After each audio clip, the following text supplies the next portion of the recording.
As one of the specificities of VR is that it provides a 360-degree view of the game space and gives the user a total freedom over directing the camera, we realized that the game space itself can be an expressive tool of its own.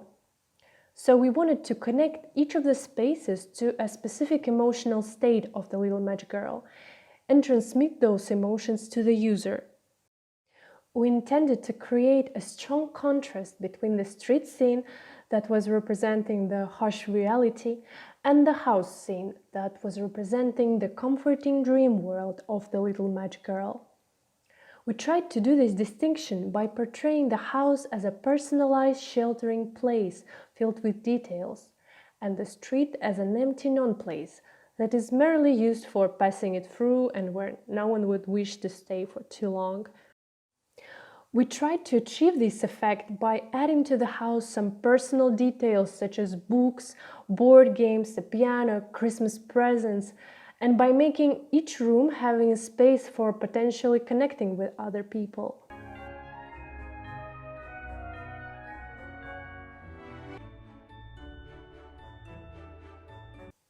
We wanted the house in general to feel pleasant and welcoming, and each room in particular having a slightly different mood and feel to it.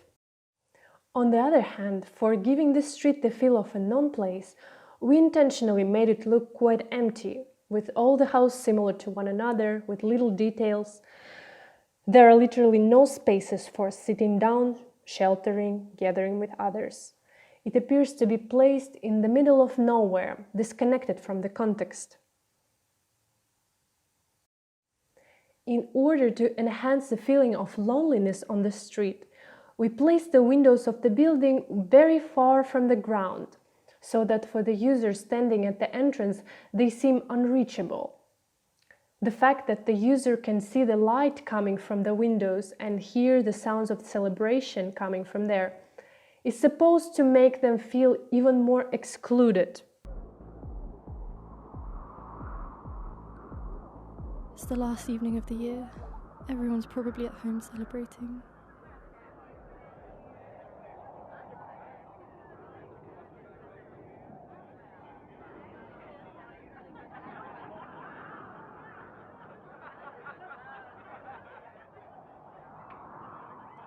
We also put importance in communicating the opposing sensations of warmth and cold in each scene, which was challenging because we couldn't do it physically but had to appeal to the user's imagination.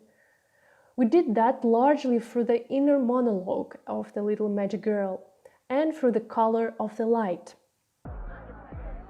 It's so terribly cold and gloomy tonight. I can't feel my hands anymore.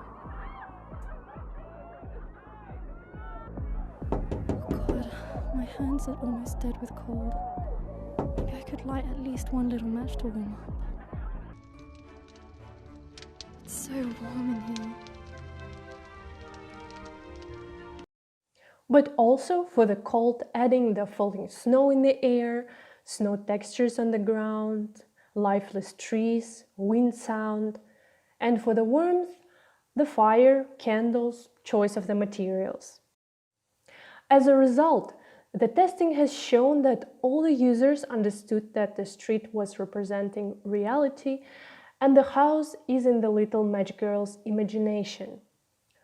All the users noted a strong contrast between the house and the street, and 8 out of 10 users had an emotional response towards the VR experience. The most popular emotions expressed by the users turned out to be sadness and loneliness. However, some users also expressed positive emotions, especially in connection with the house. Oh no, I don't want to go back to the cold street.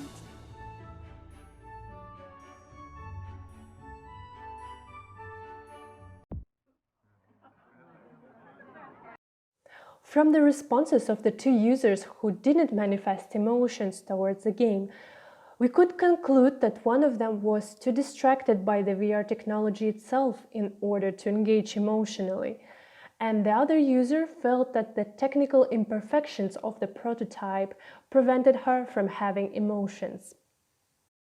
Based on our observations and the user responses, we think that for the future development, more interactivity can be added to the game. And it could be interesting to observe how that would impact the immersion, storytelling, and overall satisfaction of the users. For example, we could add the visual response whenever the user touches something, or simply to allow all the objects in the game to be grabbable. Thank you very much for your attention.